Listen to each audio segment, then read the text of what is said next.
Imagina que eres joven, guapo, talentoso, bailas increíble, tienes a millones de fans y de pronto una falla técnica revela ante el mundo que ni siquiera cantas tus propias canciones. Imagínate ganar un Grammy y tener que devolverlo. Imagínate convertirte en cuestión de días en el símbolo universal del playback. Eso fue Milli Vanilli. Quédate porque esta historia tiene glamour, engaños, fama, tragedia y un nivel de caos digno de un documental. Hola, tribu nostálgica, bienvenidos a Retromanía, el lugar donde tus recuerdos se vuelven video. Y ya lo sabes, si todavía no te suscribes, hazlo ahora mismo. Dale clic al botón de suscribirte y activa la campanita para que no te pierdas ninguno de nuestros viajes nostálgicos. ¿Listos para el viaje? Hoy vamos a platicar de uno de los mayores escándalos musicales de todos los tiempos. El fraude musical más famoso del planeta, la caída de Milli Vanilli. Esta es la historia.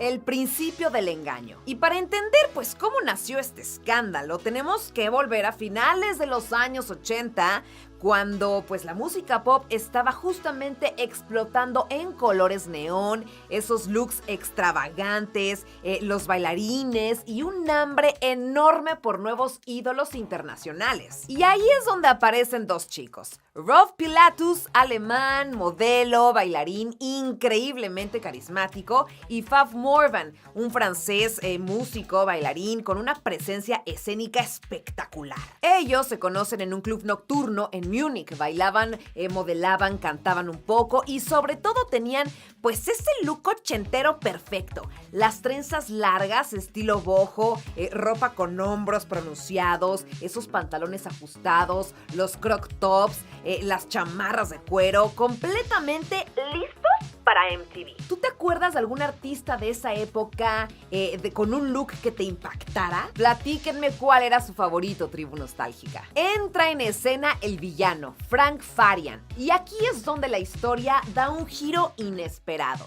Frank Farian pues era un productor alemán muy exitoso. Ya había creado a Boney M, otro grupo con un secreto pues bastante parecido.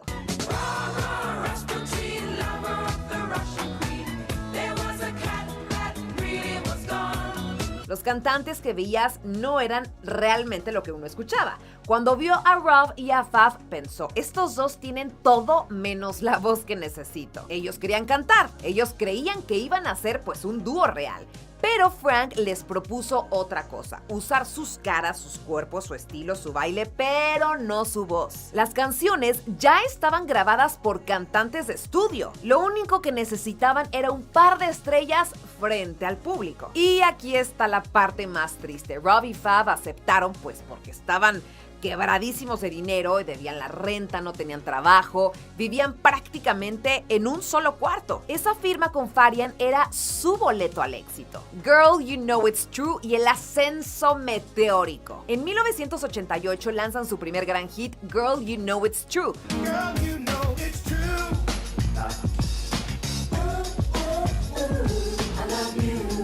Fue un boom instantáneo, rotación fuerte en MTV, radios, clubs, todo mundo bailaba ese yeah, yeah, yeah. Con el éxito llegaron giras, entrevistas, fans, portadas de revistas, premios obviamente, lujo, dinero, ropa de diseñador. Prácticamente Milli Vanilli estaba en todas partes. Su álbum Girl, You Know It's True vendió más de 10 millones de copias. Y aquí va un dato curioso. A finales de los años 80, ellos marcaban tendencia en moda. Ese estilo de las trenzas largas tipo micro braids, los croc tops masculinos y por supuesto los pantalones ajustados, pues fueron imitados por muchísimos jóvenes alrededor del planeta. Hasta hoy, ese look sigue siendo referencia visual de la época. El primer accidente, el playback que lo reveló todo. Y aquí llega el momento. Estamos ya en 1989, durante un concierto en vivo para MTV en Bristol, Nueva York. Rob y Fab están bailando. Todo va perfecto hasta que de pronto,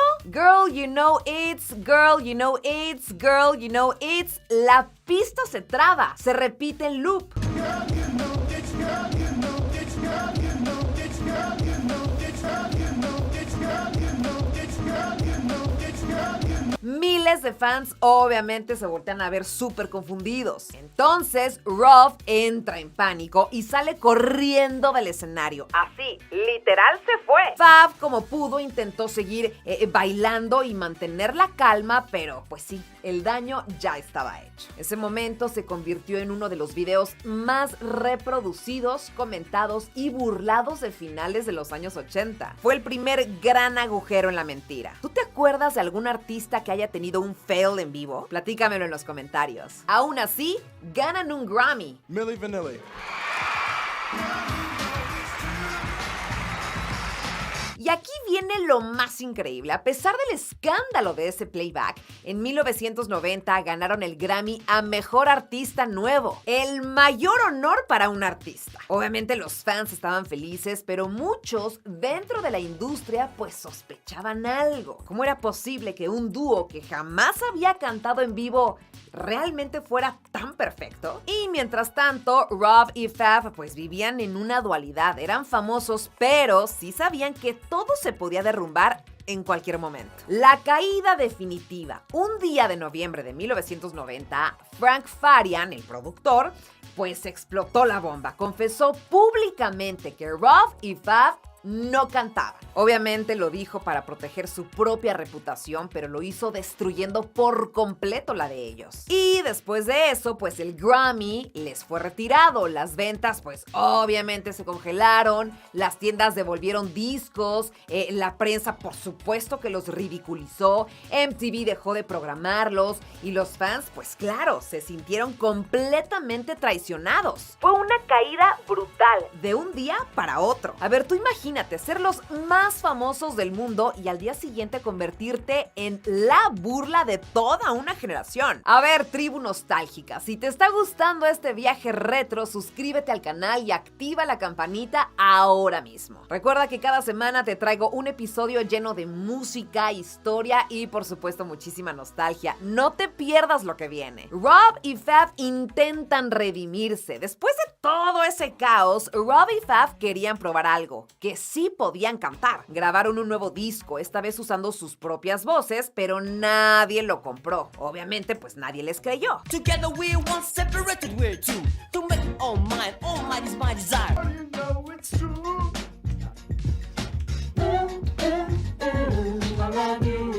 La industria les cerró las puertas por completo, la prensa siguió atacándolos, la burla social pues no paró. Rob, quien ya tenía problemas emocionales, cayó en adicciones bastante graves.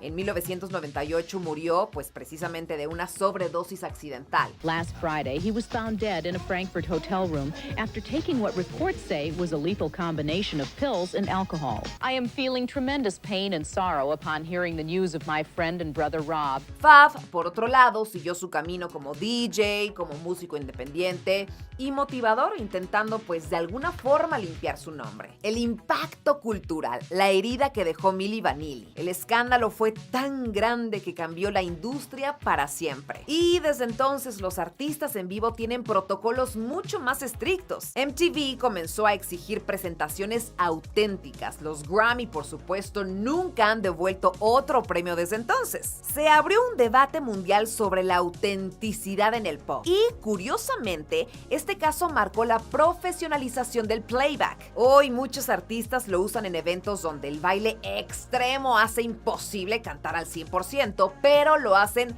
pues con mucho control, no como antes. Y hoy el resurgimiento del mito de Milli Vanilli. Aunque en su momento fueron ridiculizados, hoy la historia de Milli Vanilli ha sido reevaluada. Documentales recientes muestran que eran víctimas pues del sistema, no fueron los primeros en hacerlo. Muchos artistas lip-synqueaban en televisión. La presión de la fama pues los rebasó. Incluso varios críticos de música han dicho que si hubieran surgido hoy en TikTok o a través de las redes sociales, probablemente habrían tenido una segunda oportunidad. Lo que nos dejaron Rob y Fab, la historia de Milli Vanilli, pues nos deja una reflexión muy interesante. ¿Qué valoramos más en un artista? La imagen, la voz, el show, la autenticidad. Ellos fueron el ejemplo perfecto de esa tensión entre aparentar y ser. Su estilo sigue siendo referencia de moda ochentera y por supuesto que su historia sigue siendo pues una de las más impactantes del pop. Y bueno, tribu nostálgica, hasta aquí el viaje retro de hoy. Si te gustó la historia de Milli Vanilli y quieres más escándalos, curiosidades y anécdotas del pop, ya lo sabes, suscríbete ahora mismo, dale like y activa la campanita. A ver, platícame aquí abajo, ¿tú crees que Milli Vanilli merecía otra oportunidad o fue el mayor fraude musical de la historia? Nos vemos en el próximo episodio donde tus recuerdos se vuelven video. ¡Hasta la próxima!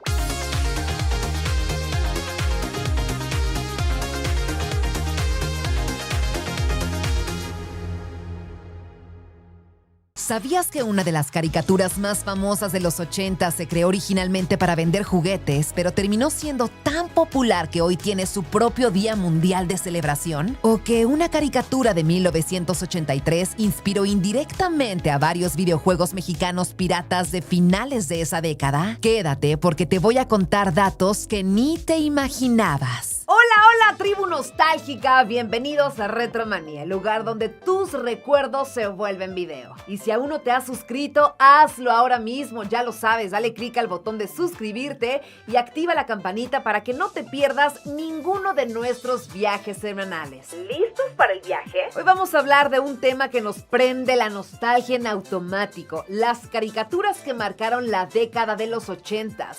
Esas que veíamos en la tele abierta mexicana, cuando nos levantábamos los sábados en la mañana, pues por una taza de Chocomilk, con el uniforme de la escuela todavía aventado en la silla. Esas caricaturas llenas de acción, color, aventuras épicas y por supuesto, personajes que se volvieron íconos para toda una generación. Esta es la historia.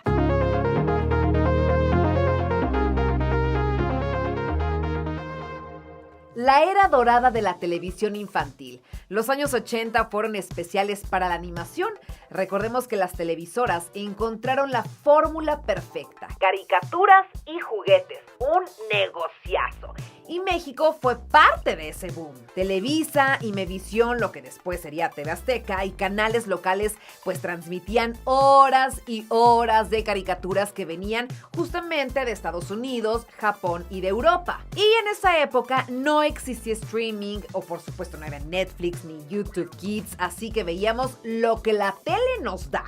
Y por eso quienes crecimos en México en los 80 tenemos los mismos recuerdos compartidos, las mismas caricaturas, pues los mismos comerciales, por supuesto, la misma sensación de esperar el capítulo del día siguiente. Y vamos a comenzar con la primera joya retro, He-Man y los Amos del Universo, 1983. Si creciste en México, seguro escuchaste esta frase. ¡Yo tengo el poder! La escuchamos en español neutral, pero la gritábamos como si saliera de nuestra espada del súper. He-Man nació por una razón muy simple, vender juguetes de Mattel. Pero lo que nadie esperaba era que la caricatura se volviera un fenómeno mundial.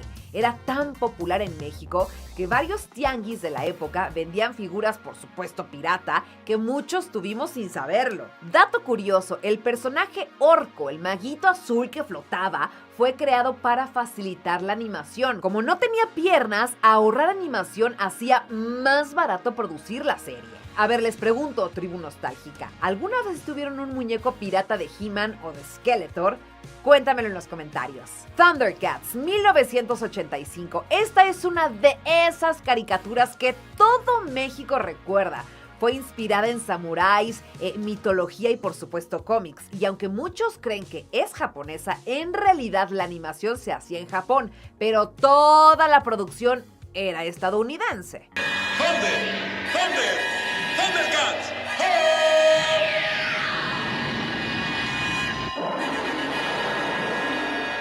Y para los niños de los 80s, Leono y la espada del augurio eran símbolos de poder absoluto. Y si tú tenías un amigo que sabía hacer Thundercats, ese niño automáticamente se convertía en el líder del recreo. Dato retro, en México se volvió tan popular que se transmitió en múltiples canales durante toda la década de los 80 y parte de los 90. Hay personas que hoy juran que recuerdan capítulos que jamás se emitieron gracias pues al doblaje y al efecto Mandela mexicano. Los Supercampeones, 1983. Aunque no empezó como fenómeno en Estados Unidos, en México fue un boom absoluto. Oliver Atom, Steve Huga, el Club Newpie, la cancha eterna que tardaba 3 capítulos en recorrerse. Todo eso lo vivimos. Aquí es importante mencionar que el doblaje mexicano fue clave. Los estudios de doblaje de la Ciudad de México hicieron un trabajo tan icónico que las frases se quedaron para siempre. ¡Oliver, pasa el balón! Dato curioso, muchos niños mexicanos pensaban que los tiros imposibles como la chilena de Oliver o el tiro de tigre se podían replicar. Y sí, más de uno terminó lastimado al intentar hacerlos en el recreo. Transformers, 1984. Antes de las películas de Michael Bay, Transformers era la caricatura que todos los niños queríamos ver. Robots gigantes que se convertían en autos, camiones, aviones. Era una locura tecnológica para la época. Todos los sistemas activados. ¡En misión!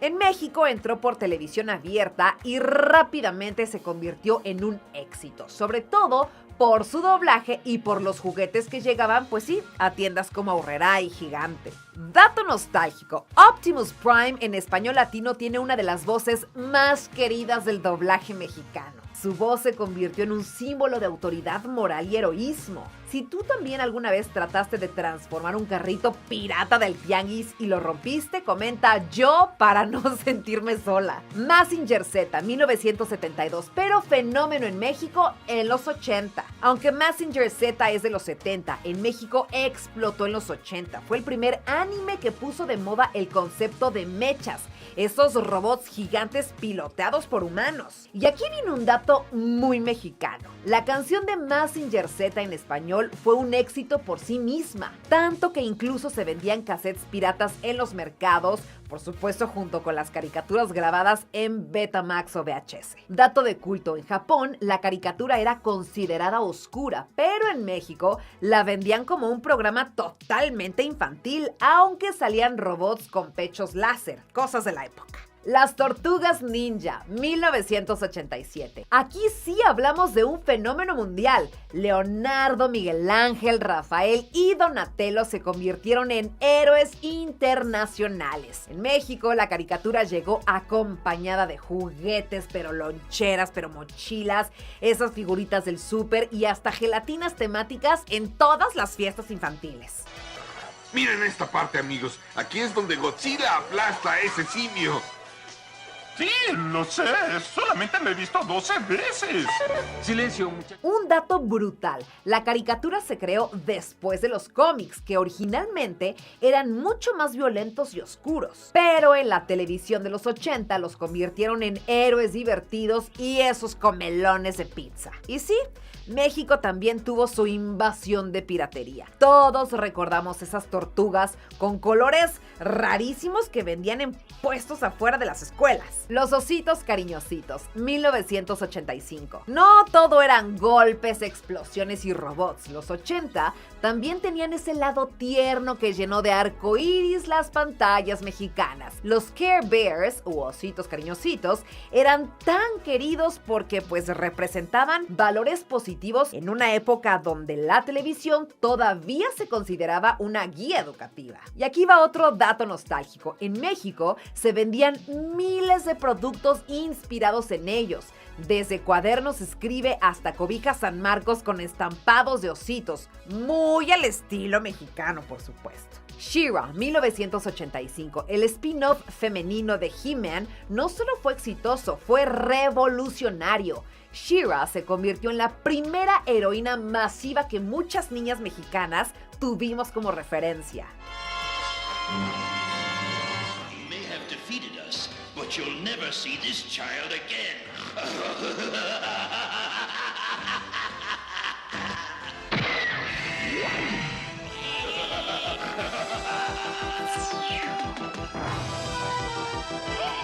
Dato histórico, el equipo que creó She-Ra incluía a varias mujeres, algo casi inexistente en la animación de los 80. Si eres parte de la tribu nostálgica que veía He-Man con tus hermanos pero She-Ra era tu caricatura, déjame un emoji de un trueno en los comentarios. A ver, tribu nostálgica, si hasta este punto ya te llegó el flashback ochenterísimo, suscríbete y activa la campanita. Pues ya lo sabes, porque cada semana tenemos contenido retro del bueno. Además, platícame en los comentarios, ¿cuál es la caricatura que más marcó tu infancia? Los Halcones Galácticos, 1986. Y si hablamos de caricaturas que marcaron a México, esta no puede faltar. Los Halcones Galácticos eran como una mezcla entre música metal, cómics y ciencia ficción.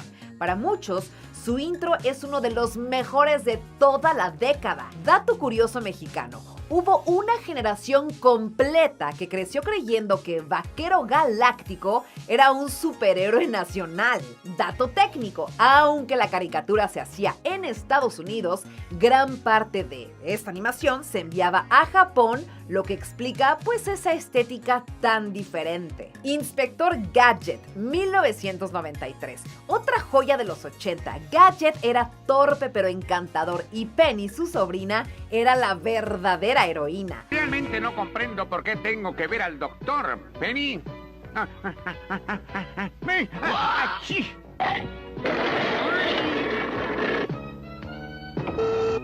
Estoy tan sano como una manzana.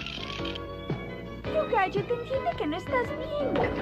Dato retro interesante. En México, el doblaje hizo que el personaje fuera aún más gracioso, agregando pues expresiones muy de nuestro idioma. Dato curioso internacional. El creador también trabajó en la animación de Astro Boy. El impacto cultural de las caricaturas de los 80. Las caricaturas de esa década no solo nos entretuvieron, dejaron huella en el doblaje mexicano.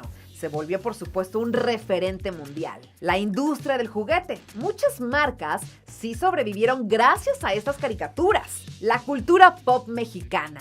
Intros, canciones, frases y personajes siguen vivos en memes, en camisetas, en funkos y por supuesto los coleccionistas. Incluso hoy, estas caricaturas tienen remakes, películas, juguetes premium, retros, ediciones limitadas y por supuesto figuras coleccionables carísimas. Porque al final lo retro no envejece, se vuelve arte emocional. Tribu Nostálgica, muchísimas gracias por viajar conmigo a esta década llena de magia, tecnología, colores neón, robots gigantes. Las caricaturas de los 80 no solo definieron una era, definieron nuestra forma de ver el mundo. Y si llegaste hasta aquí, no olvides suscribirte, darle like, compartir y por supuesto activar la campanita para que no te pierdas de los siguientes recorridos retro. Y platícame aquí abajo, ¿qué caricatura de los 80 te gustaría que analicemos con más detalle en otro episodio? Yo soy Gina Corona, esto es Retromanía y como siempre, nos vemos en el próximo viaje al pasado.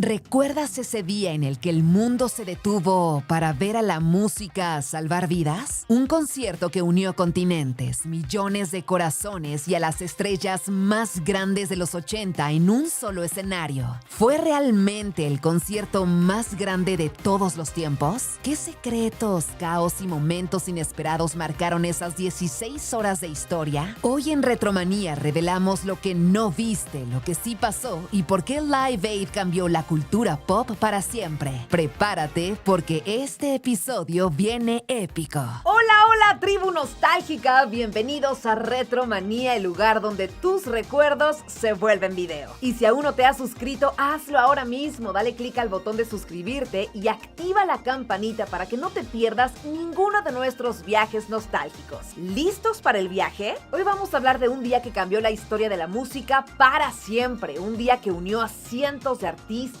que paralizó al mundo y que prácticamente inventó el significado moderno de concierto global. Hoy viajamos al 13 de julio de 1985, el legendario Live Aid, el evento simultáneo en Londres y Filadelfia que reunió a las estrellas más grandes del planeta para combatir la hambruna en Etiopía.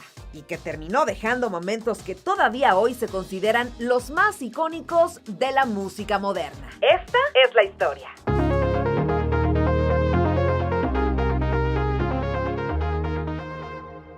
¿Cómo comenzó todo? Bueno, un villancico que cambió la música. La historia de Live Aid no empieza en un estadio, sino en una sala de televisión. Bob Geldof, vocalista de The Boomtown Rats y actor de Wall de Pink Floyd, vio un documental en la BBC sobre la hambruna en Etiopía y quedó devastado con lo que vio. Y en vez de quedarse, pues, con los brazos cruzados, algo muy común en esa época, decidió usar lo que sí tenía: influencia, contactos y la música. Llamó a Mitch Ure de Ultravox y pues juntos compusieron el villancico Do They Know It's Christmas? Un detalle súper curioso: Boy George viajó únicamente para grabarla. George Michael llegó directo al estudio. Sting y Bono pues también se sumaron sin pensarlo. Era diciembre de 1984 y ese sencillo se convirtió en el más vendido en la historia del Reino Unido hasta ese momento, recaudando más de 1 millón de libras solo en la primera semana. Geldof fue tan insistente con la causa que logró convencer a Margaret Thatcher de donar el IVA del sencillo a Etiopía. Esto ya era histórico, pero apenas estaba comenzando. USA for Africa, el nacimiento de We Are the World. El éxito británico inspiró al mismísimo Harry Belafonte, quien sintió que en la versión inglesa pues faltaban voces afroamericanas. Y así nació el proyecto estadounidense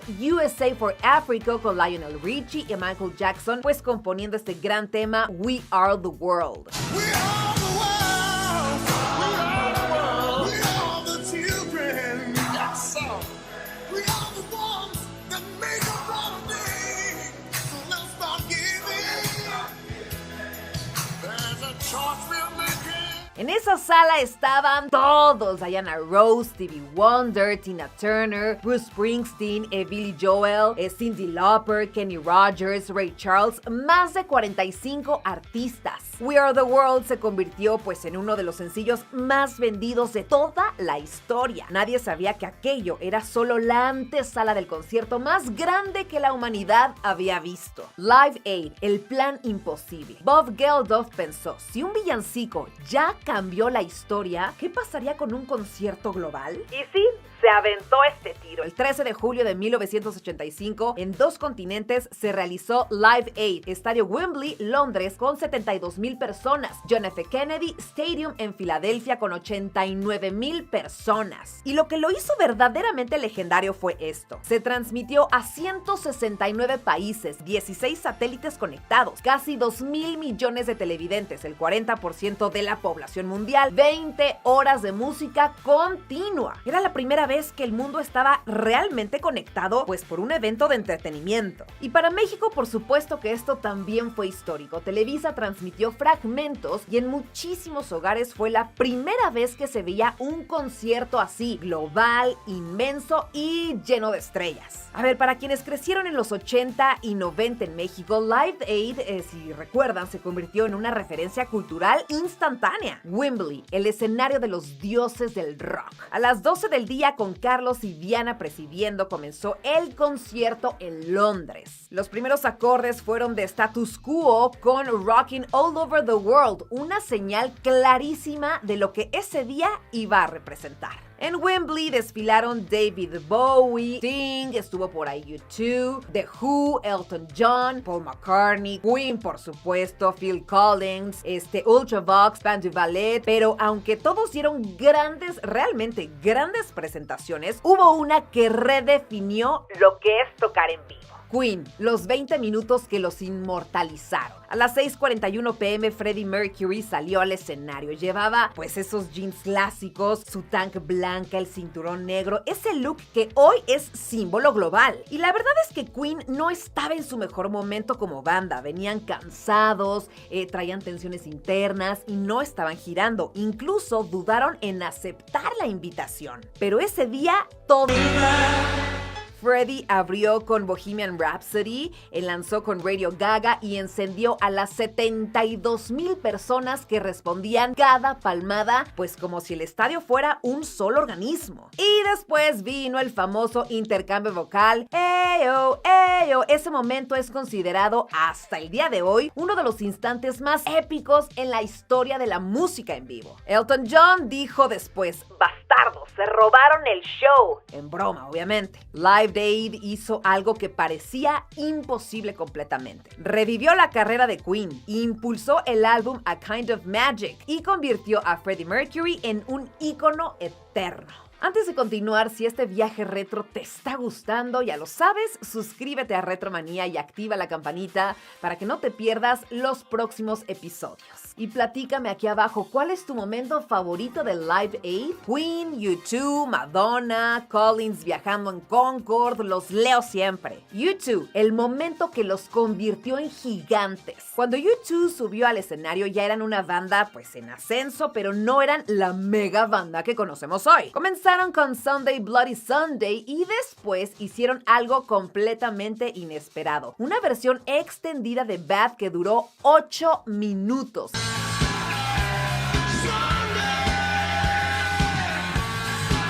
Y aquí viene lo más loco de ese. Bono saltó al público, buscó entre las primeras filas y sacó a una fan para bailar con él. Era Elaine Hills, de 16 años, que había mentido a su mamá para ir al concierto. Y bueno, esa improvisación cambió todo. U2 pasó de ser pues una banda respetada a una banda legendaria realmente. Phil Collins, el hombre que tocó en 2 continentes. ¿Te imaginas tocar en Londres, subirte a un avión supersónico y llegar horas después a tocar en otro continente el mismo día? Phil Collins, sí. Ese 13 de julio tocó en Wembley junto a Sting y después tomó el Concorde, cruzó el Atlántico, llegó a Filadelfia, tocó con Eric Clapton. Luego volvió a cantar solo, repitiendo su set. Ese hombre vivió en un día lo que muchos artistas viven en 2 vidas. Filadelfia, Madonna, Dylan y un cierre para la historia. En el John F. Kennedy Stadium también hubo momentazos. Madonna, aún no considerada realeza del pop, dio un set que proyectó su carrera global. Mick Jagger y Tina Turner tuvieron una colaboración completamente legendaria. Led Zeppelin se reunió con tensiones, pero aún así fue histórico. Bob Dylan cerró con miembros de The Rolling Stone y al final, el broche dorado, todos cantando We Are the World.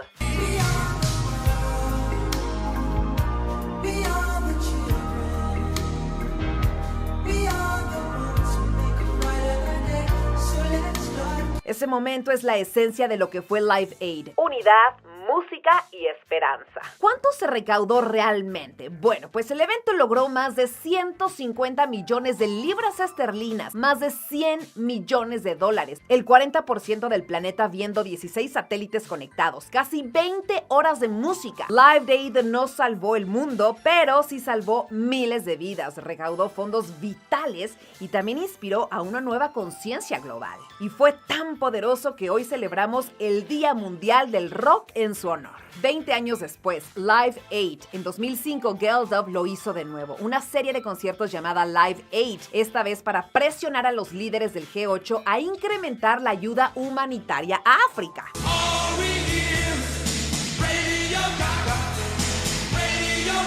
El espíritu obviamente era el mismo, la música cambiando la historia. El legado eterno de Live Aid. Live Aid sigue presente ahí. Obras de teatro, millones de vistas en YouTube, por supuesto la película Bohemian Rhapsody, libros, documentales, playlists, por supuesto también, fanáticos y artistas inspirados por ese día. A 40 años la gente sigue buscando videos de este evento y Queen sigue acumulando millones de reproducciones solo de esos 20 minutos. Tribu Nostálgica Live Aid no solo fue un concierto, fue un símbolo universal del poder de la música. Un día donde artistas gigantes se unieron para algo más grande que ellos mismos. Si te gustó este viaje retro, suscríbete, dale like y activa la campanita. Y por supuesto comparte este video para que más nostálgicos se unan a nuestra tribu. Y cuéntenme, ¿qué momento de Live Aid te gustaría que analicemos a profundidad en otro episodio? La historia, por ejemplo, de We Are the World, el set completo de Queen, el salto al público de Bono. Yo soy Gina Corona, esto es Retromanía y nos vemos en el próximo viaje al pasado.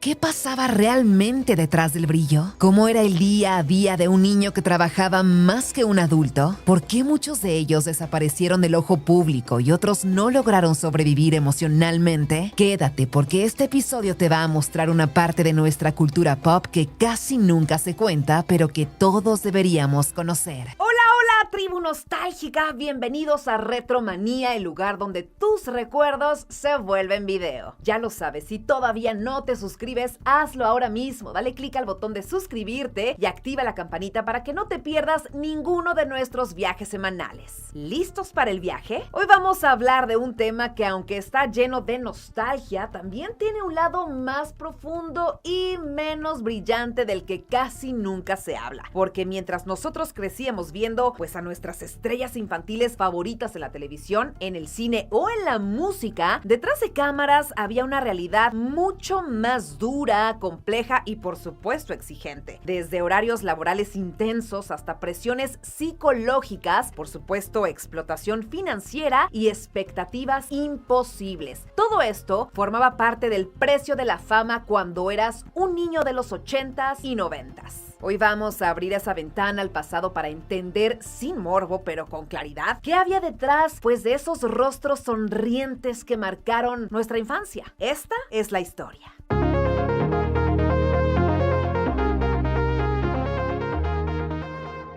Antes de que existiera YouTube, TikTok o Instagram, ya existían las estrellas infantiles. Hoy vemos niños famosos por millones en redes sociales, pero en los 80s y los 90s la fama infantil era completamente diferente. Las estrellas eran construidas por los estudios, por las televisoras y disqueras, no por algoritmos. Y cuando un niño funcionaba, literalmente se convertía en una máquina de dinero. Una figura como Macaulay Culkin, por ejemplo, que no solo era un actor, era una industria. Después de Mi Pobre Angelito, su imagen estaba en juguetes, en pósters, en revistas, en programas especiales y por supuesto en miles de comerciales. Su agenda de trabajo era tan intensa que, según entrevistas públicas de él mismo en la adultez, muchas veces no tenía control sobre lo que sucedía. Y por supuesto que él no era el único. La industria infantil funcionaba así para casi todos. La agenda laboral de un niño famoso, spoiler, no era para nada infantil. Mientras nosotros hacíamos tarea o jugábamos Nintendo, muchos de estos niños trabajaban jornadas completas, llamados a set desde las 6 de la mañana, maquillaje, entrevistas, sesiones de fotos, rodaje de escenas por horas, por supuesto apariciones en televisión en las noches, grabación de discos, publicidad, promoción, a veces sin descanso real. Por ejemplo, las gemelas Mary-Kate y Ashley Olsen eran bebés cuando iniciaron en Full House. A los 6 años ya tenían películas, libros, ropa, perfumes y VHS con su marca. Su presencia era tan poderosa que para los 90s generaban más de $1 billón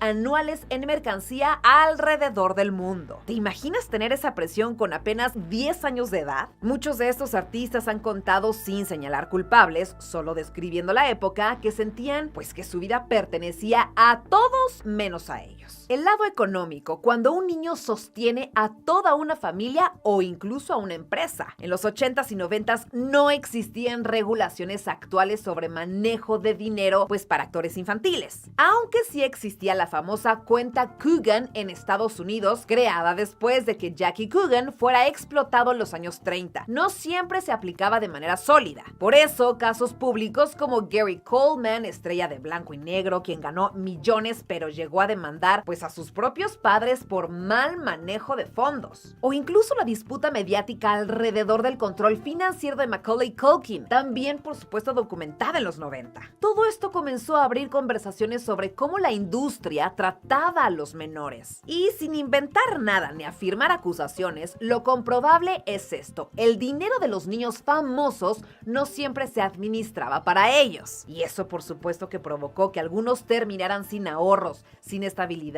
y sin herramientas para la vida adulta. La presión emocional, la fama que llega antes de que alcance a entenderse. Imagínate ser famoso a los 7 años, ser reconocido en cualquier lugar, tener adultos esperando que sea siempre perfecto. Y si no, la prensa, las revistas y el público opinaban. Estrellas como Drew Barrymore, que inició en E.T. con apenas 7 años, han contado en entrevistas cómo la fama temprana, pues sí, puede llevar a entornos no aptos para un niño, como fiestas, presiones sociales y esa necesidad de complacer siempre. O por ejemplo, pensemos en Britney Spears, quien aunque debutó más fuerte en 1998, recordemos que comenzó en el Mickey Mouse Club cuando era una preadolescente. La presión mediática que vivió desde niña quedó documentada en cientos de entrevistas de la época. El público quería verlos perfectos, siempre felices, siempre brillando, pero detrás, obviamente, había niños tratando de entender quiénes eran. Hoy muchos de ellos hablan de terapias, procesos de sanación y reconstrucción personal, no para señalar culpables, sino para mostrar que la fama temprana no viene con un manual.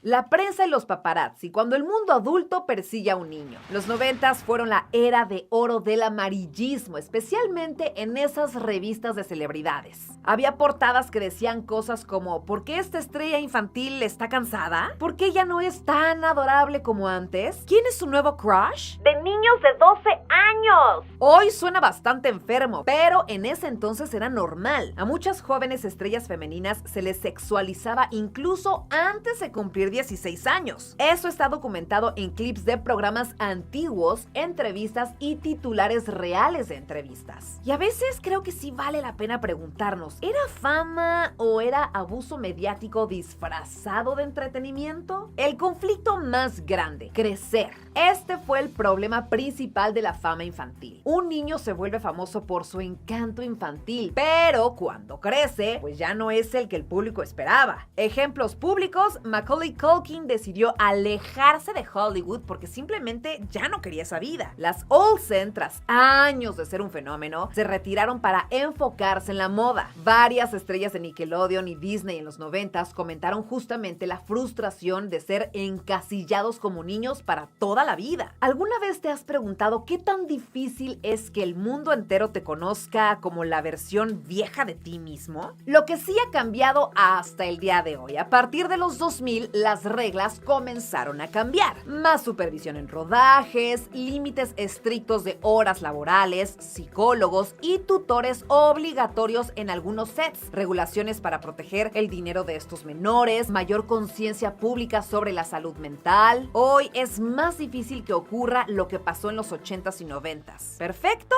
No, pero sí mucho mejor. Y si hasta ahora te está gustando este viaje por la nostalgia y también por la realidad detrás del brillo, dale like al video y cuéntame en los comentarios, ¿qué estrella infantil te marcó más antes de tu infancia? Quiero leerte. La nostalgia, ¿por qué nos importa tanto este tema? Porque crecimos con ellos, literalmente. Los vimos en nuestros VHS, en la televisión abierta, en revistas, en pósters, álbumes de estampas y hasta en las loncheras. Ellos eran pues parte de nuestra vida y nosotros no sabíamos lo que ellos vivían detrás. Hoy que somos adultos, miramos atrás y también nos ayuda a entender que la infancia pues sí, debe ser protegida, que la fama pues no es sinónimo de felicidad y que por supuesto el entretenimiento que consumimos tiene historias reales detrás. Al final, estos niños fueron justamente eso, niños pequeños que crecieron frente a cámaras, a veces sin espacio para equivocarse, descansar o simplemente ser. Pero muchos de ellos con fortaleza, resiliencia y nuevos caminos lograron construirse. Y otros nos dejaron lecciones profundas sobre lo que nunca debemos repetir en la industria del entretenimiento. Y bueno, si este episodio te hizo recordar, reflexionar o ver la fama con otros ojos, suscríbete al canal y activa la campanita para que no te pierdas ningún capítulo de Retromanía. Cada semana revivimos la nostalgia, pero también descubrimos las historias que había detrás. Nos vemos en el próximo viaje retro.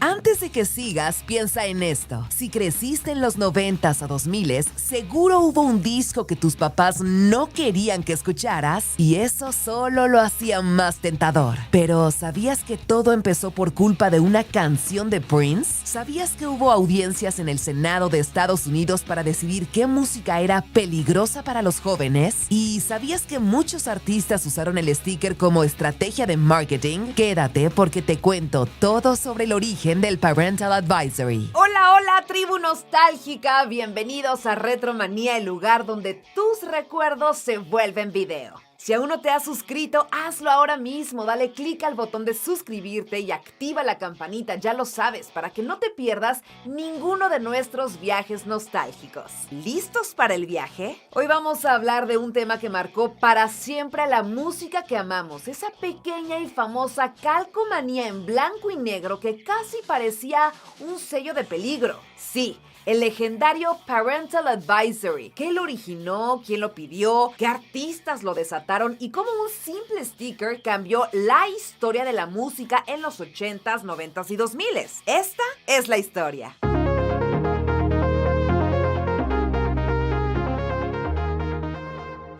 Los 80s, cuando la música se volvió peligrosa. Para entender el origen del Parental Advisory, tenemos que viajar directo a mediados de los años 80, una época donde reinaba, por supuesto, Madonna, Prince, Motley Crue, Twisted Sisters, Cyndi Lauper, Queen, Michael Jackson, y donde cada vez más artistas se atrevían a hablar de temas pues que eran considerados tabú. Pero lo que realmente detonó todo fue algo que nadie se esperaba. Una mamá escuchando accidentalmente una canción de Prince.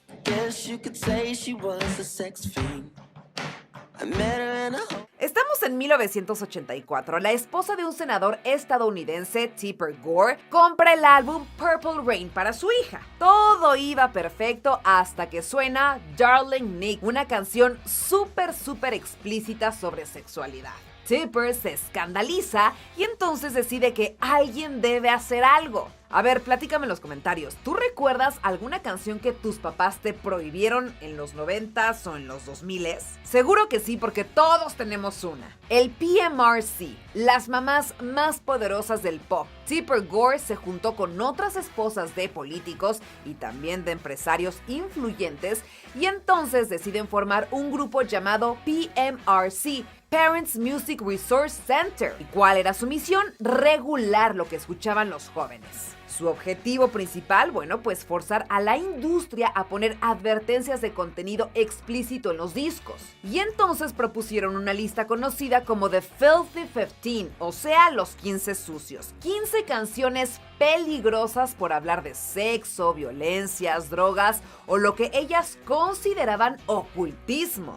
Y entre ellas estaban Prince, Darling Nikki, Sheena Easton con Sugar Waltz, Wasp con Animal, Fuck Like a Beast, Judas Priest con Eat Me Alive, estaba también por ahí Madonna con Dress You Up, por supuesto que en esta lista también aparecía Cyndi Lauper con She Bop, Twisted Sister con We're Not Gonna Take It. Un dato curioso, sí, Cyndi Lauper, la reina arcoíris de los 80s, estaba en la lista. ¿Pero por qué? Porque la canción hablaba de autoexploración. Los 80s eran más conservadores de lo que parecen. El día que la música llegó al Senado. Y aquí viene la parte digna de documental. En 1985, el PMRC logró que el Senado llamara a una audiencia pública, para discutir si había que censurar o regular la música. Y aquí entran los héroes inesperados. Dee Snider, Twisted Sister, Frank Zappa, John Denver. Ellos tres, fueron los que se pararon al frente a los senadores para defender la libertad de expresión.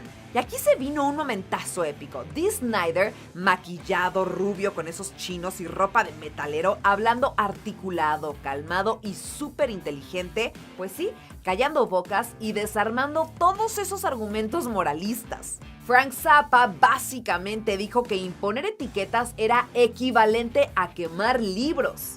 John Denver, un artista súper limpio, también defendió a los músicos. Esto fue clave porque nadie podía decir que estaba del lado del mal. Y bueno, después de horas de discusión, el Senado decidió que no iban a censurar la música, pero sí podían aceptar voluntariamente una advertencia. Y así nació el primer paso de este sticker. 1990, el nacimiento oficial del Parental Advisory. En 1990 aparece oficialmente el primer diseño, Parental Advisory, Explicit Lyrics, en blanco y negro, cuadrado, fuerte, imposible de ignorar. Y lo que no esperaban era que los jóvenes lo iban a amar, los artistas lo iban a aprovechar, las ventas iban a subir, contrario a todo lo que buscaban los padres. Ese sticker se convirtió en un símbolo de rebeldía. A ver, platícame, ¿tú recuerdas el primer disco que compraste con ese sticker? Muchos dicen que fue una medalla de soy suficientemente grande. Los discos que hicieron que el sticker explotara. Aunque nació en 1990, el Parental Advisory se volvió inevitable en los 90s y 2000s, gracias a artistas que empujaron los límites como nadie. NWA, Straight Outta Compton, aunque salió en 1988, fue el ejemplo perfecto de por qué la etiqueta era necesaria. Letras sobre violencia policial, pandillas, protestas, para muchos, pues sí, era demasiado fuerte. Para otros, una verdad necesaria.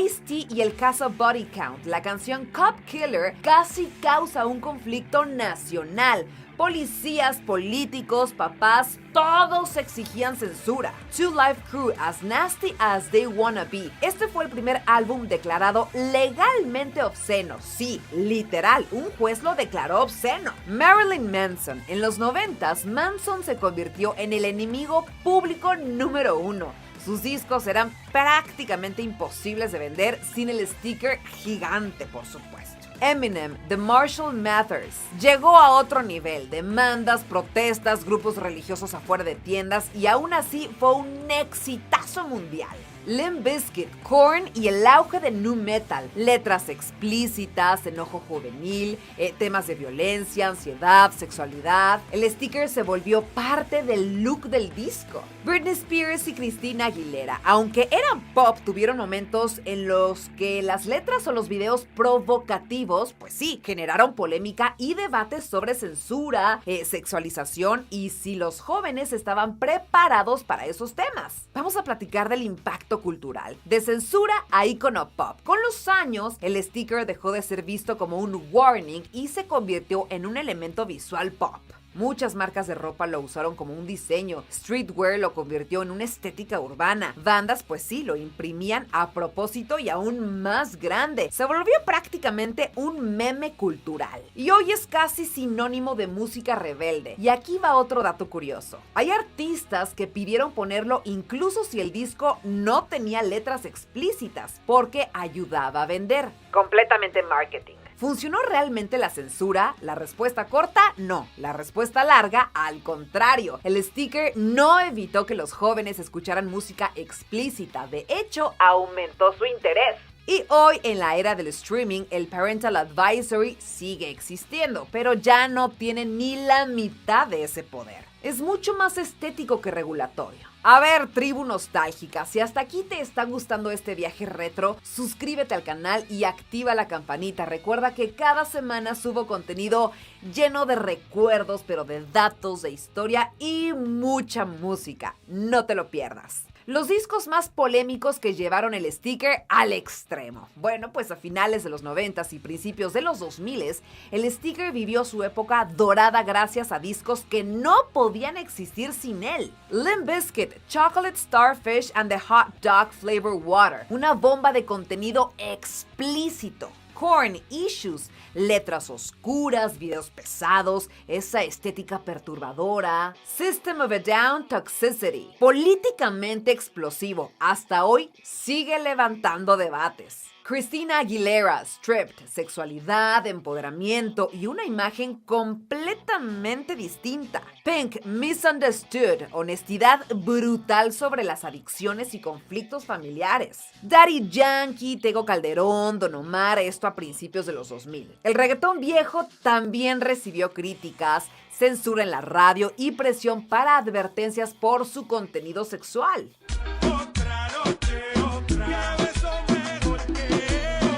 Y bueno, ¿qué pasó después de todo esto? La evolución hasta hoy. En plataformas digitales como Spotify y Apple Music, la etiqueta aparece como una E al lado de la canción. Práctico, limpio y sin drama. Pero, ¿se perdió esa magia rebelde del sticker o simplemente se transformó? Déjame tu opinión aquí abajo. ¿Tú crees que el Parental Advisory sigue siendo necesario el día de hoy? Lo interesante es que lo que empezó como una pelea moral terminó convirtiéndose en todo un ícono estético. El Parental Advisory nos recuerda una época donde la música realmente incomodaba, sacudía pues esas estructuras y por supuesto que rompía reglas. Y aunque hoy consumimos música sin pensar en stickers, los 80s, 90s y 2000s pues fueron un tiempo donde cada disco podía ser un acto de rebeldía. Y bueno, tribu nostálgica, hasta aquí este viaje por el origen del Parental Advisory y los discos que desataron la censura. Y si a ti te gustó este episodio, suscríbete ahora mismo, dale like y activa la campanita para que no te pierdas todo el contenido retro semanal. Y platícame en los comentarios, ¿cuál fue el primer disco con ese sticker que tú compraste o escuchaste a escondidas? Nos vemos en el próximo episodio de Retromanía, donde tus recuerdos se vuelven video.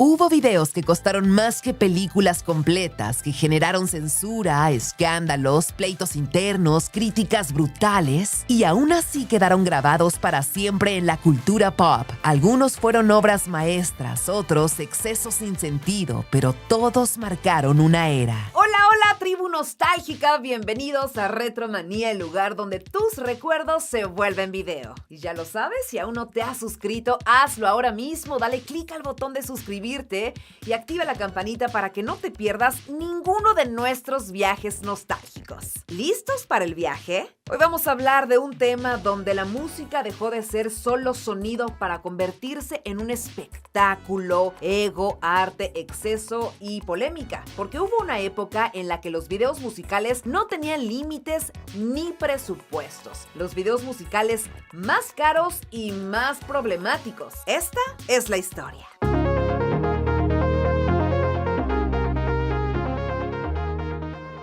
Para entender todo tenemos que regresar a finales de los 70s y principios de los 80s. Desde 1979, gracias a The Buggles y su profética Video Killed the Radio Star.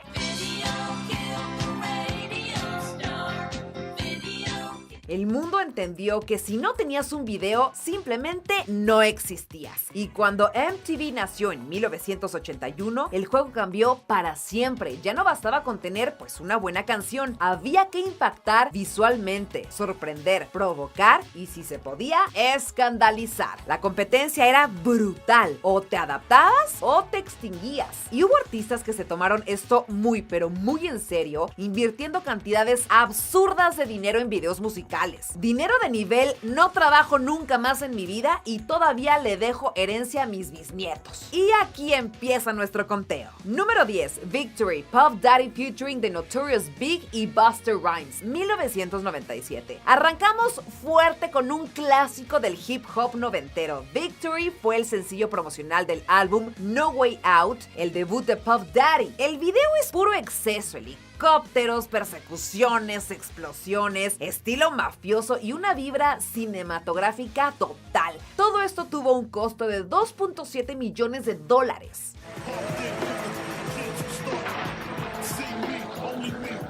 Hoy puede parecer normal, pero en los 90s este video puso el estándar para el hip hop de alto presupuesto. ¿Tú crees que valió la pena toda esta inversión? Escríbemelo en los comentarios. Número 9, Cartoon Heroes de Aqua, 1999. Sí, los mismísimos de Barbie Girl. Aquí vemos un monstruo marino de un solo ojo atacando la Tierra mientras Aqua recibe una llamada de auxilio desde el espacio. Por supuesto, todo con efectos digitales de finales de los 90s. Este video costó 3.5 millones de dólares y representa perfecto esa transición entre lo kitsch, lo digital y el Eurodance pop que dominó el cambio del milenio. Hoy lo vemos con nostalgia, pero en su momento fue una locura tecnológica. Número 8, Earth, Lil Dicky 2019. Saltamos en el tiempo, pero este video merece estar aquí. Earth fue un ambicioso proyecto animado para crear conciencia sobre el cambio climático con más de 30 celebridades participando. Justin Bieber, Ariana Grande, Sia, Katy Perry, Ed Sheeran, Leonardo DiCaprio y muchísimos más. Come on, everybody. I know we're not... Costó 4 millones de dólares. El problema, la crítica simplemente lo destrozó. Spin y Pitchfork lo calificaron durísimo, diciendo que parecía más un producto corporativo que un mensaje real. Un mensaje perfecto de que mucho dinero simplemente no garantiza un impacto positivo. Número 7, Make Me Like You, Gwen Stefani en el 2016. Este video fue técnicamente impresionante. La filmó en una sola toma, en vivo, mientras se transmitían los Grammy en el 2016. Locación, estudios Warner Bros. Presupuesto, 4 millones de dólares.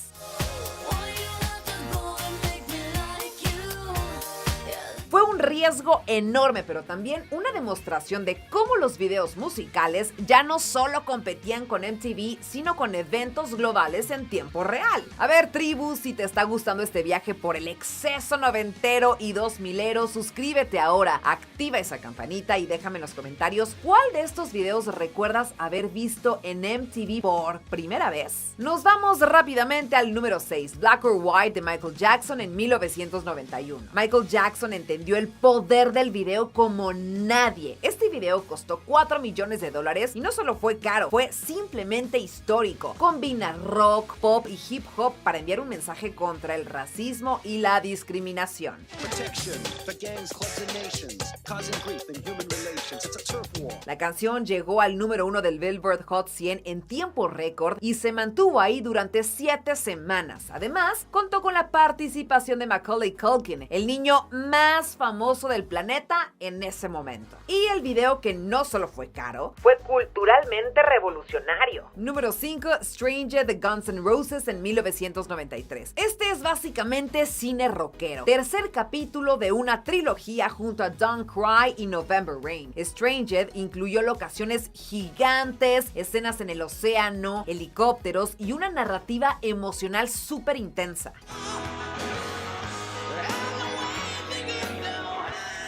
Costó 5 millones de dólares, un símbolo del exceso del rock noventero justo antes de que el grunge cambiara las reglas del juego. Número 4, Express Yourself, Madonna 1989, dirigido por un joven David Fincher, sí, el mismo de Fight Club. Este video estuvo inspirado en Metrópolis y fue transmitido una vez cada hora durante 3 semanas en MTV.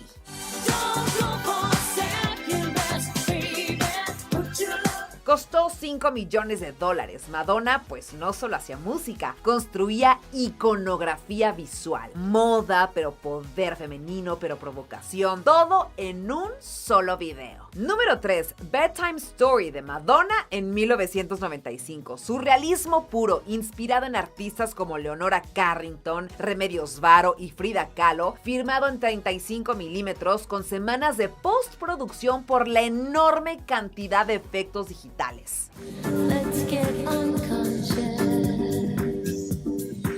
Costó 5 millones de dólares. Este video pues simplemente no buscaba ser comercial, sino arte audiovisual y hoy es considerado una pieza de museo pop. Número 2, Die Another Day, Madonna del 2002. Sí, Madonna otra vez. Video para la película de James Bond dirigido por el colectivo sueco Traktor. Aquí Madonna lucha contra su propio doppelganger en una narrativa oscura y futurista.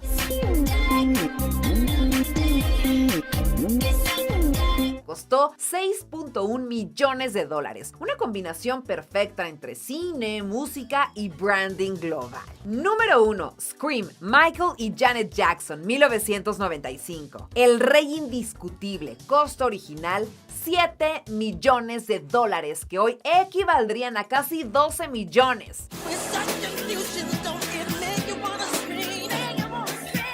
Filmado en blanco y negro, dirigido por Mark Romanek, Scream fue una respuesta directa de los Jackson contra los medios de comunicación. Minimalista, futurista, agresivo y absolutamente inolvidable. Este video sigue siendo el más caro de la historia. Y tenemos un bonus. Two-Legged to Quit, MC Hammer. Aunque no siempre entra en el top oficial, este video merece una mención especial. Costó $2.5 millones y tiene una duración de 15 minutos. Prácticamente pues un cortometraje.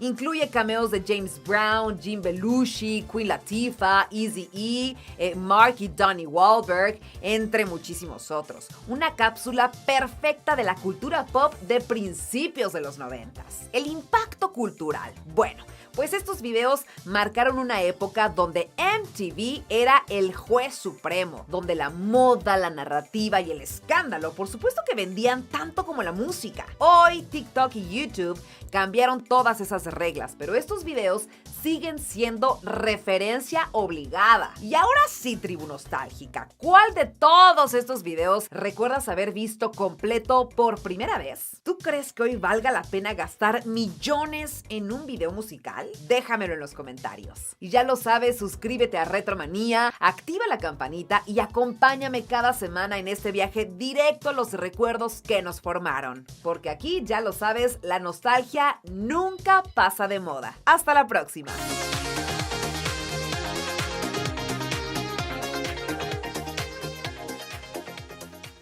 Imagina a bandas de rock tocando sin electricidad, a cantantes demostrando que sí cantaban en vivo, a grupos que estaban al borde de separarse dejando su último gran testimonio musical. Hoy vamos a recorrer los MTV Unplugged que hicieron historia, que redefinieron canciones y que hasta hoy siguen sonando vigentes. Prepárate porque aquí hay nostalgia pura. Hola, hola, tribu nostálgica, bienvenidos a Retromanía, el lugar donde tus recuerdos se vuelven video. Ya lo sabes, si todavía no te suscribes, hazlo ahora mismo. Dale clic al botón de suscribirte y activa la campanita, ya lo sabes, para que no te pierdas ninguno de nuestros viajes nostálgicos. ¿Listos para el viaje? Hoy vamos a hablar de un formato que cambió la forma de escuchar música en los 90s, que desnudó a las bandas, que quitó distorsión, maquillaje y por supuesto efectos y dejó solo talento, emociones y canciones llevadas al hueso. Los MTV Unplugged más legendarios de la historia. Conciertos que no solo marcaron carreras, sino generaciones completas. Esta es la historia.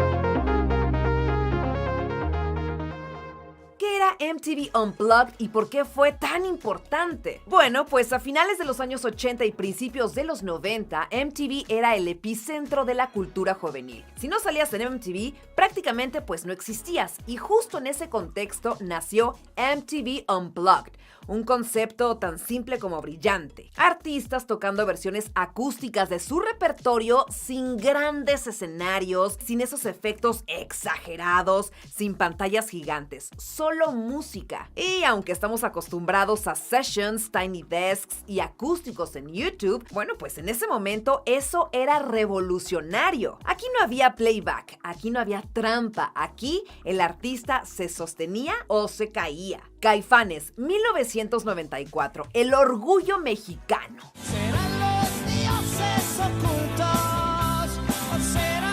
Arrancamos fuerte con Caifanes, la primera banda mexicana en grabar un MTV Unplugged. Este concierto fue histórico por muchísimas razones. Canciones como Los dioses ocultos, El animal, por supuesto La célula que explota y Afuera sonaron más intensas que nunca. Pero el cierre con La negra Tomasa se volvió completamente legendario. Dato brutal, el álbum salió en 1997, 2 años después de que la banda ya se había separado. Un Unplugged que terminó siendo una especie de despedida involuntaria. Y a ver, aquí va una pregunta. ¿Este Unplugged es el mejor del rock mexicano? Kiss, 1995, sin maquillaje, pero con historia.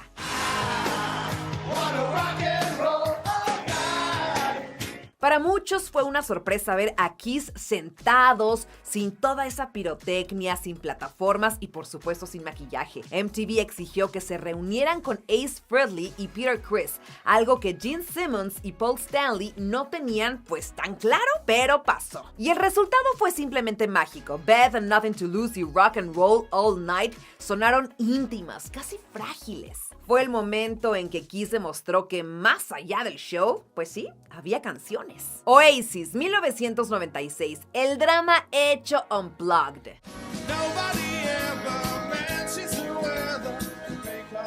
El Unplugged de Oasis es tan famoso por la música como por el drama. Liam Gallagher decidió no cantar por un dolor de garganta. El resultado, Noel Gallagher tomó el micrófono y cantó todo el show mientras Liam bebía y fumaba desde el palco. Y aún así, el concierto fue simplemente espectacular. Uno de los momentos más Oasis que existen. Paul McCartney, 1991, Volver al origen.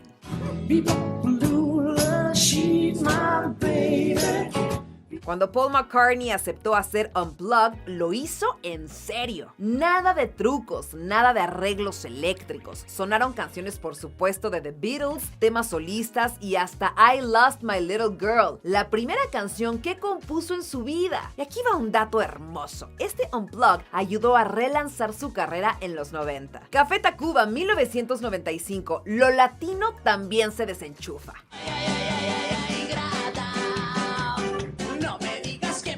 Café Tacuba llegó al Unplugged en el mejor momento posible, la era del disco re. Instrumentos acústicos, invitados, percusiones latinas, La Ingrata, Las Flores, por supuesto el aparato y todos esos éxitos que amamos de Café Tacuba. Y ojo, en el año 2019 repitieron la experiencia, pues demostrando que su legado sigue intacto. Eric Clapton, 1992, Dolor hecho música.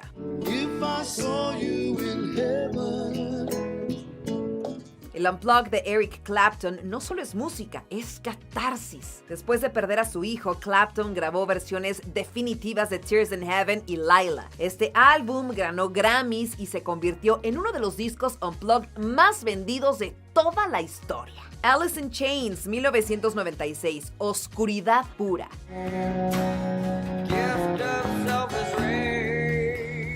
El Unplugged de Alice in Chains es difícil de ver, pero imposible de olvidar.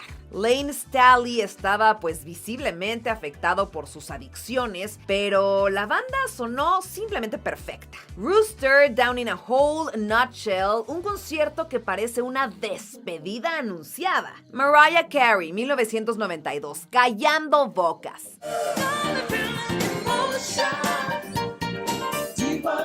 En medio de rumores sobre si realmente cantaba en vivo, Mariah Carey aceptó este reto. Y sí, los dejó a todos callados. Vision of Love, Emotions y un cover de I'll Be There demostraron que su voz era real y poderosa. El rap también se desenchufó.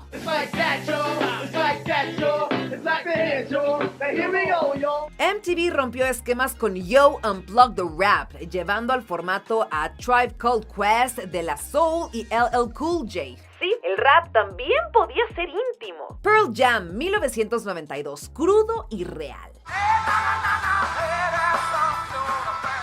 El Unplugged de Pearl Jam fue prácticamente el disco 10, pero sin electricidad. Eddie Vedder, joven, intenso, conectado con el público. Black, Jeremy, State of Love and Trust. Una prueba de que el grunge pues simplemente no necesitaba distorsión para doler. Nirvana, 1993, el mejor de todos.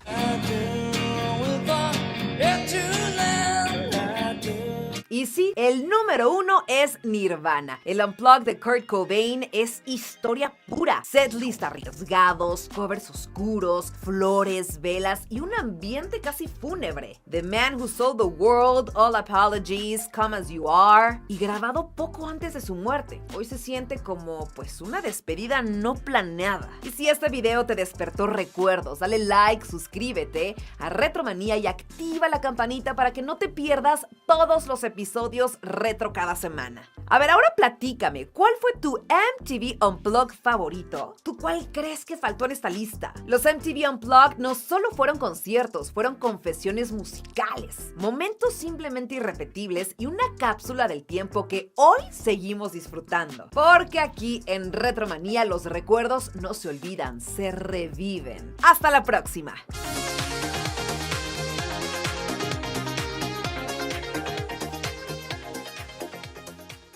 Festivales que se salieron de control, artistas que perdieron la cabeza en pleno escenario, tragedias que cambiaron para siempre las reglas de los conciertos y eventos que pasaron de ser un sueño a una pesadilla viral. Hoy en Retromanía repasamos los conciertos más desastrosos de la historia. Hola, hola, tribu nostálgica, bienvenidos una vez más a Retromanía, el lugar donde tus recuerdos se vuelven video. Y si aún no te has suscrito, hazlo ahora mismo, dale clic al botón de suscribirte y activa la campanita para que no te pierdas ninguno de nuestros viajes nostálgicos. ¿Listos para el viaje? Hoy vamos a platicar de un tema que mezcla música, caos, fama, tragedia y momentos que quedaron tatuados en la historia del entretenimiento. Esos conciertos que prometían ser legendarios, pero terminaron convirtiéndose en auténticos desastres. Eventos que comenzaron con gritos de emoción y terminaron con incendios o con estampidas, con fraudes, tragedias y silencios incómodos. Conciertos que nadie planeó para fracasar, pero fracasaron de la forma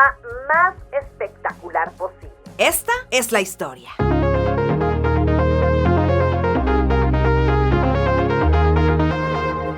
Woodstock 1999, el día que murieron los 90. Y arranquemos fuerte, porque si hablamos de conciertos desastrosos, Woodstock en 1999 tiene que ir en el primer lugar. Don't let nobody get hurt, but I don't think you should mellow out. Mellowing out, that's what Alanis Morissette just had you motherfuckers do.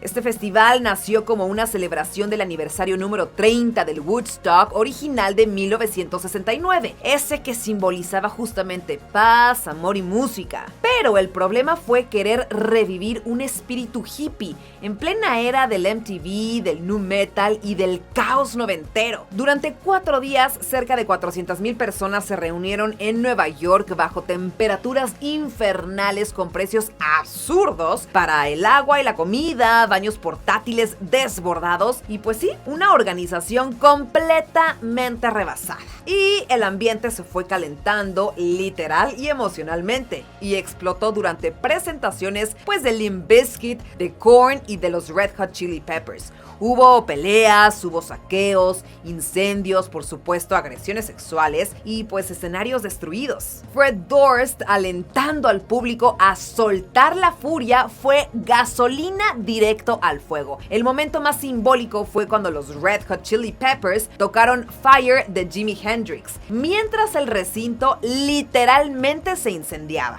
Woodstock 99 no solo fue un desastre musical, fue el reflejo del fin de una era, del colapso de los ideales noventeros y sí, del inicio de una relación tóxica entre festivales, dinero y la falta de control. A ver, aquí va una pregunta. ¿Tú crees que Woodstock 99 fue mala planeación o simple avaricia? Altamont 1969, cuando la violencia reemplazó a la paz. Si Woodstock representó el ideal de paz y amor de los años 60, Altamont Speedway Free Festival fue su lado más oscuro. El concierto se realizó el 6 de diciembre de 1969 en el Altamont Speedway, un autódromo ubicado en Alameda County, en California, y fue organizado como un evento gratuito para cerrar la gira estadounidense de The Rolling Stones.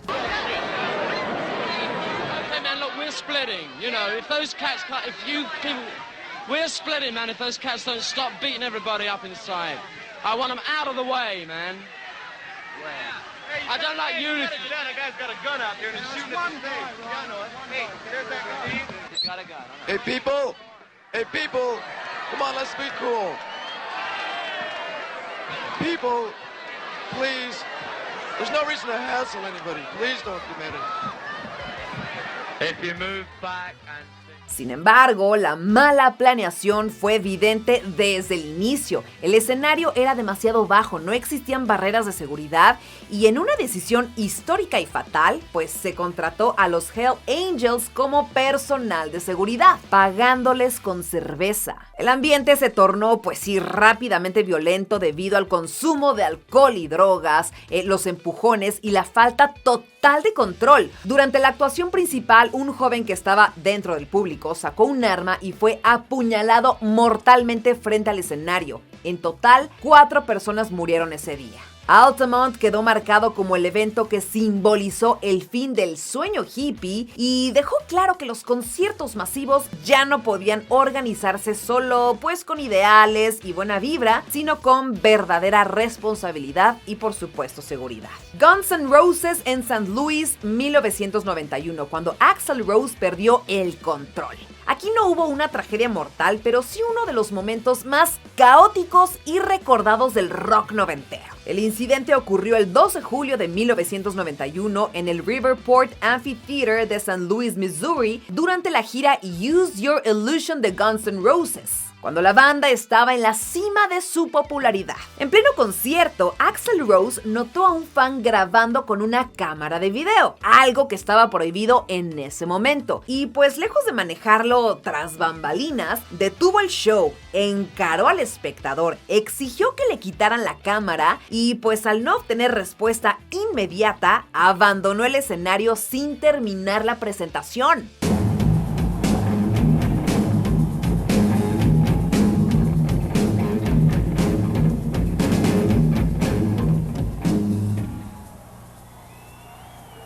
Well, thanks to the lame-ass security, I'm going home. We're out of here.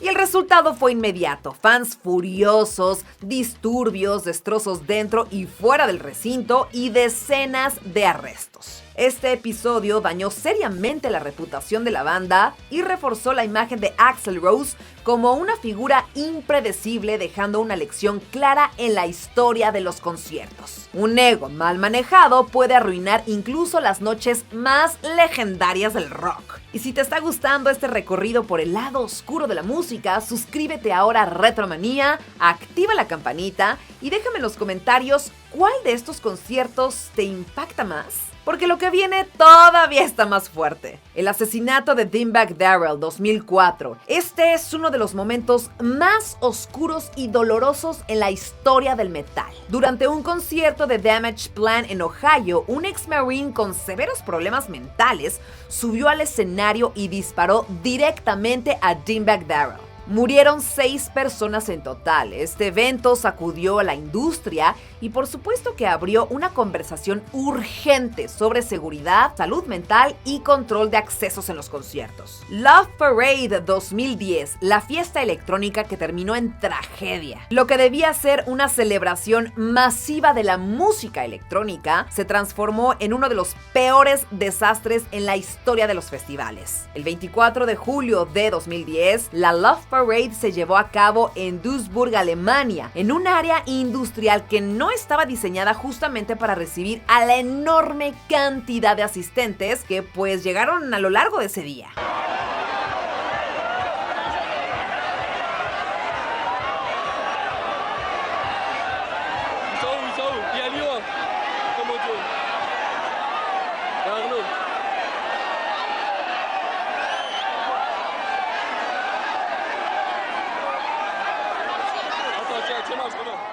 Más de 1 millón de personas intentaron ingresar a un recinto con capacidad aproximada para 250,000, lo que por supuesto generó un colapso total en los accesos. El único punto de entrada y salida era un túnel estrecho que rápidamente se convirtió, pues sí, en una trampa mortal cuando la multitud comenzó a empujarse desde ambos lados. Y por supuesto que en medio de todo este pánico, 21 personas murieron aplastadas o asfixiadas y más de 500 resultaron heridas. La tragedia de Love Parade marcó un antes y un después en la organización de eventos electrónicos y dejó una lección contundente. Sin planeación, control de accesos y logística adecuada, incluso la mayor fiesta puede terminar en una tragedia irreversible. Fyre Festival 2017, el fraude musical del siglo. Pasemos al desastre más moderno y probablemente el más viral de la historia reciente. El Fyre Festival fue promocionado como un evento de ultra lujo en una isla de las Bahamas, pues sí, en donde asistirían influencers, modelos, esas playas privadas, villas exclusivas, chefs reconocidos y artistas de primer nivel.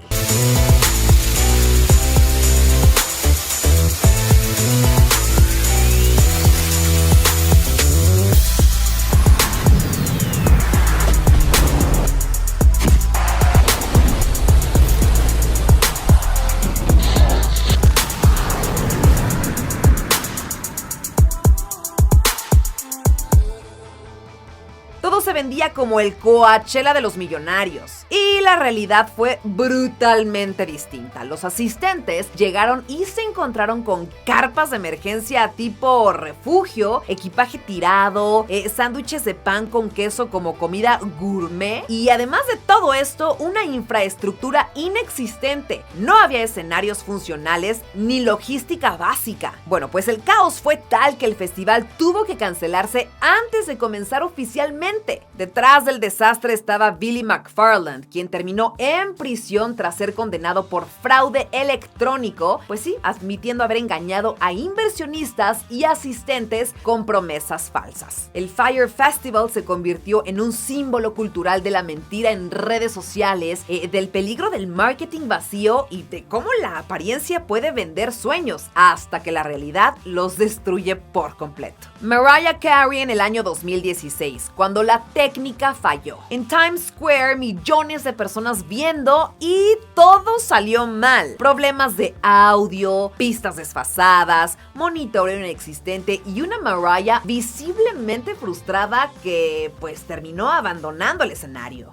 Cómodo, viral, inolvidable. Britney Spears, MTV VMAs 2007. Este momento no fue violento, pero sí devastador a nivel cultural. Una Britney agotada, desconectada, haciendo playback evidente y con cero energía. Más que una mala presentación, pues sí, fue el reflejo del precio de la fama, la presión mediática y la falta de apoyo emocional. Red Hot Chili Peppers en el Super Bowl 2014. El show no fue malo, pero el escándalo vino después. Instrumentos desenchufados, playback confirmado y una discusión eterna sobre la autenticidad pues en los espectáculos masivos. Técnicamente entendible, sí. Decepcionante, también. Estos conciertos pues nos recuerdan que la música en vivo, sí, es poderosa, pero también frágil, que detrás del espectáculo hay por supuesto decisiones, logística, egos, dinero y mucha responsabilidad. Algunos de estos eventos cambiaron leyes, otros destruyeron carreras y algunos quedaron pues simplemente como advertencias eternas. Si llegaste hasta aquí, gracias por ser parte de esta tribu nostálgica. Suscríbete a Retromanía y activa la campanita y cuéntame en los comentarios